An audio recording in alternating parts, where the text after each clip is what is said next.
Salam,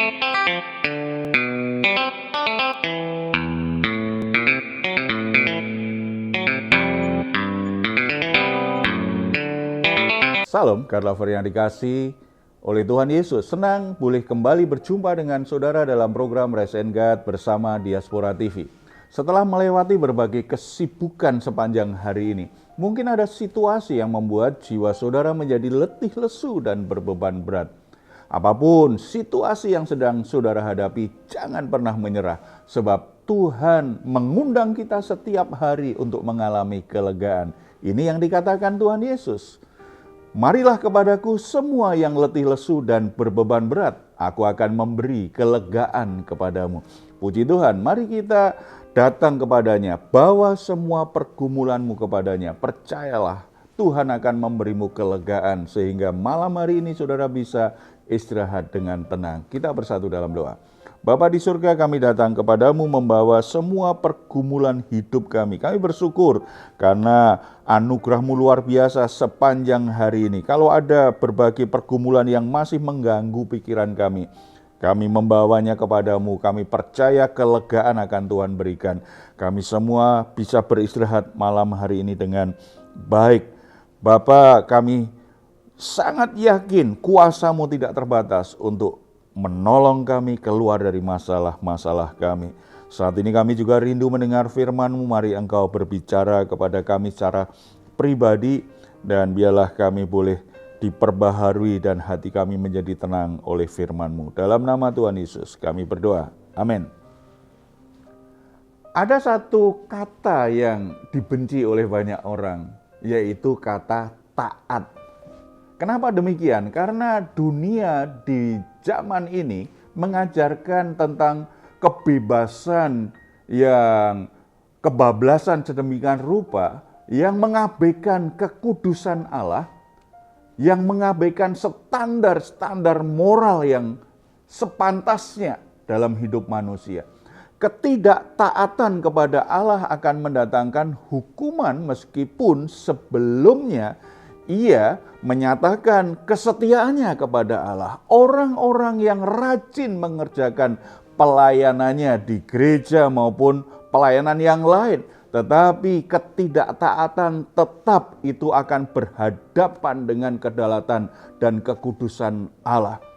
1 Raja-Raja pasal 13 ayat 1-34 mencatat tentang hidup seorang abdi Allah yang sekalipun telah berhasil menunaikan tugas pelayanannya dengan baik. Luar biasa apa yang dia lakukan sebelumnya.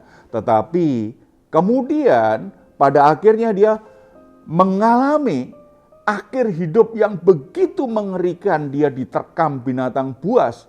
Karena apa? Karena ia telah memberontak kepada Allah. Dia tidak mau mentaati lagi kepada Allah karena tawaran yang sebenarnya dia bisa tolak. Mengapa hal ini bisa terjadi kepada orang yang begitu setia melayani Tuhan, kepada orang yang begitu mendedikasikan hidupnya kepada Tuhan? Ada beberapa alasan. Yang pertama, Allah itu adalah pribadi yang menginginkan ketaatan. Allah adalah Tuhan yang menginginkan ketaatan.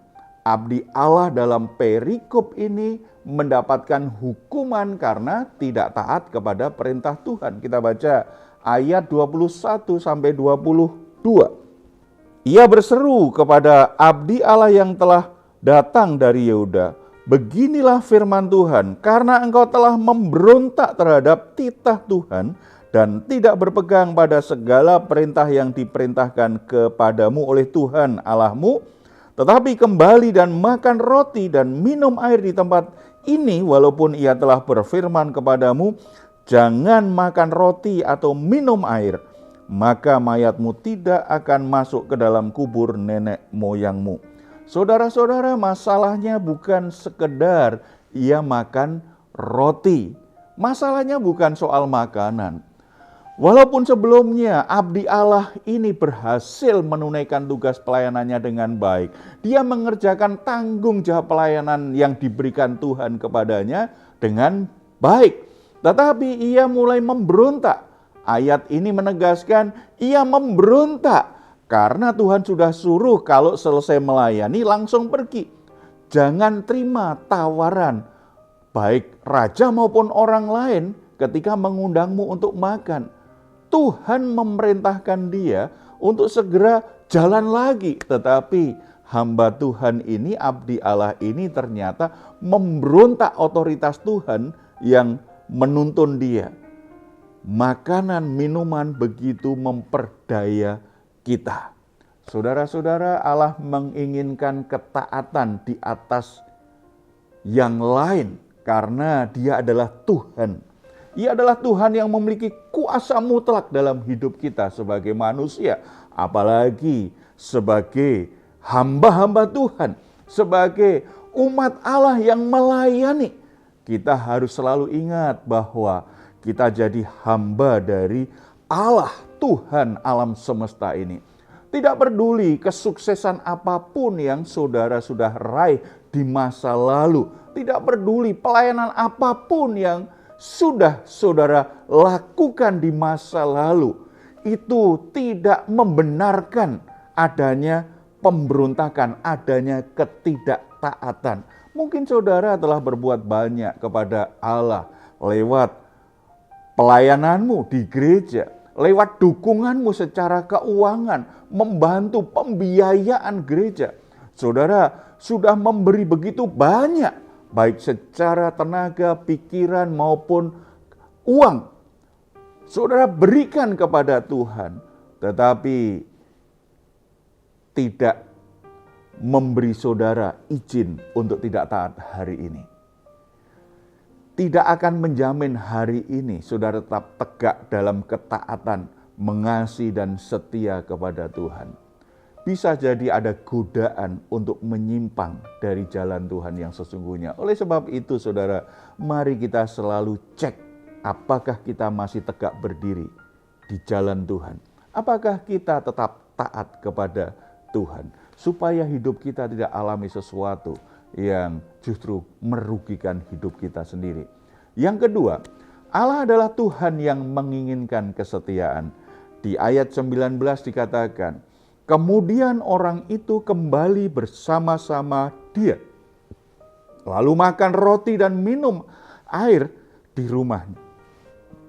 Abdi Allah itu mulai kompromi dengan hal yang sebenarnya sangat sepele. Makan dan minum. Bukankah makan dan minum bisa di mana aja? Tetapi dia kompromi dengan hal yang sebenarnya kelihatannya remeh. Tetapi sesuatu yang remeh, kalau itu bicara ketidaktaatan, ketidaksetiaan kepada Tuhan, itu bukan sesuatu yang remeh. Itu sesuatu yang serius. Dan pada akhirnya, abdi Allah itu mulai ada di posisi sebagai orang yang tidak setia, yang menyimpang dari perintah Tuhan, yang melanggar perintah Tuhan. Jadi masalahnya bukan sekedar roti dan air minumnya, tetapi sikap hati yang memberontak, yang tidak setia, yang melawan perintah Tuhan. Penyebab kegagalan umat Tuhan, penyebab kegagalan banyak orang Kristen, bukan karena dia tidak beribadah lagi, bukan karena dia tidak melayani lagi, tetapi seringkali dia tidak lagi memandang firman Allah sebagai sesuatu yang menentukan hidup dan matinya. Tidak menganggap bahwa firman Tuhan itu menyatakan otoritas Allah yang harus ditaati dengan setia. Banyak orang Kristen gagal karena berkompromi dengan nilai-nilai dunia ini, dengan kebiasaan dunia ini, dan menganggap itu sesuatu yang remeh, sesuatu yang ringan. Dan ketika sikap ini dilakukan, dia sedang berhadapan dengan kedaulatan Tuhan, dengan kekudusan Tuhan. Maka itu akan berdampak buruk dalam hidupnya. Allah sebagai Tuhan menuntut tingkat kesetiaan tertinggi kepada kita semua perintah yang Tuhan sudah sampaikan, mestinya diresponi dengan penuh kesetiaan. Orang-orang yang sudah terpanggil untuk memberitakan firman Tuhan, untuk melayani Tuhan, orang-orang yang saat ini sudah mulai masuk di dalam pelayanan, baik dia sebagai guru sekolah minggu, dia penata layan gereja, dia majelis gereja, dia terlibat apapun dalam pelayanan di gereja. Kalau dia sadar posisinya adalah posisi yang menjadi panggilan hidupnya, dia harus sungguh-sungguh memperhatikan apa yang diperintahkan Tuhan, apa yang difirmankan Tuhan kepadanya, tidak boleh mengabaikan. Dia harus sungguh-sungguh melakukannya dengan setia. Karena setiap orang yang mengaku dirinya sebagai hamba Tuhan, seharusnya dia orang yang tunduk sepenuhnya pada otoritas Tuhan dan menjadi teladan bagi umat Allah dalam mentaati firman-Nya.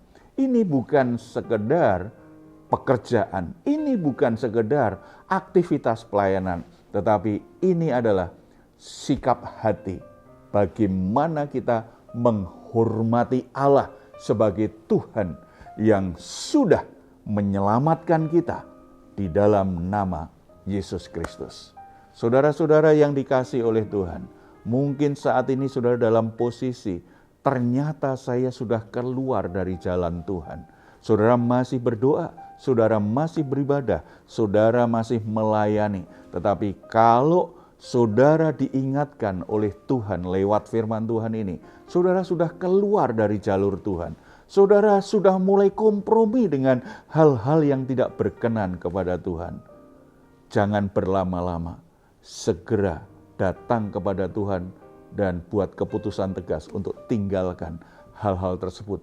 Kembali setia kepada Tuhan, kembali taati firman Tuhan, supaya masa depan saudara tetap ada di dalam berkat anugerah kebaikan Tuhan. Mari kita datang kepadanya di dalam doa.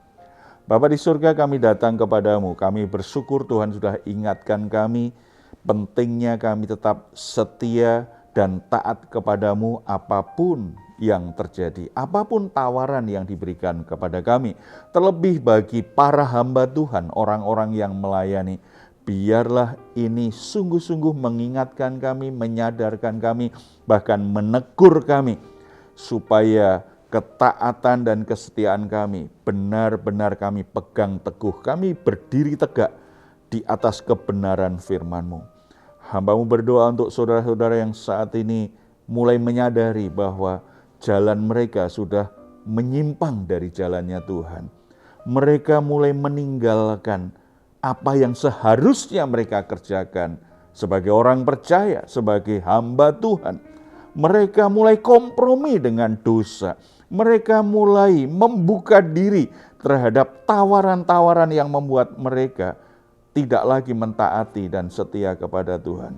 Roh Kudus jamah, Roh Kudus menolong mereka agar mereka mulai mengambil keputusan tegas, meninggalkan dosa-dosanya, meninggalkan sikap dan keputusan yang salah untuk tidak setia kepada Tuhan. Mereka kembali di jalan Tuhan, mereka kembali taat pada firman Tuhan, mereka mulai hidup dalam tuntunan Tuhan yang semestinya. Pulihkan keadaan saudara-saudara kami yang selama ini sudah kacau, sudah hancur karena ketidaktaatan. Lewat pertobatan yang mereka putuskan, akhirnya Tuhan pulihkan keadaan mereka. Tuhan pulihkan kesehatan mereka. Tuhan pulihkan rumah tangga mereka. Tuhan pulihkan segala sesuatu yang mereka kerjakan menjadi kembali diberkati oleh Tuhan.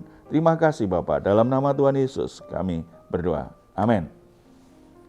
Jika saat ini saudara atau keluarga sedang mengalami pergumulan dan membutuhkan dukungan doa, di layar saudara ada nomor telepon yang bisa saudara hubungi. Tim doa kami akan mendukung saudara di dalam doa. Silahkan jika saudara ingin memberikan komentar, tuliskan komentar saudara di ruang komentar yang ada di channel Diaspora TV. Puji Tuhan, kita akan berpisah Sebelumnya mari kita perkatakan bersama-sama Mazmur 4 ayat 8-9. Engkau telah memberikan sukacita kepadaku lebih banyak daripada mereka ketika mereka kelimpahan gandum dan anggur. Dengan tentram aku mau membaringkan diri lalu segera tidur. Sebab hanya Engkaulah ya Tuhan yang membiarkan aku diam dengan aman. Puji Tuhan, selamat beristirahat. Doa saya untuk saudara semua, malam hari ini saudara sungguh-sungguh boleh mengalami rest and God. Tuhan Yesus memberkati kita semuanya. Salam.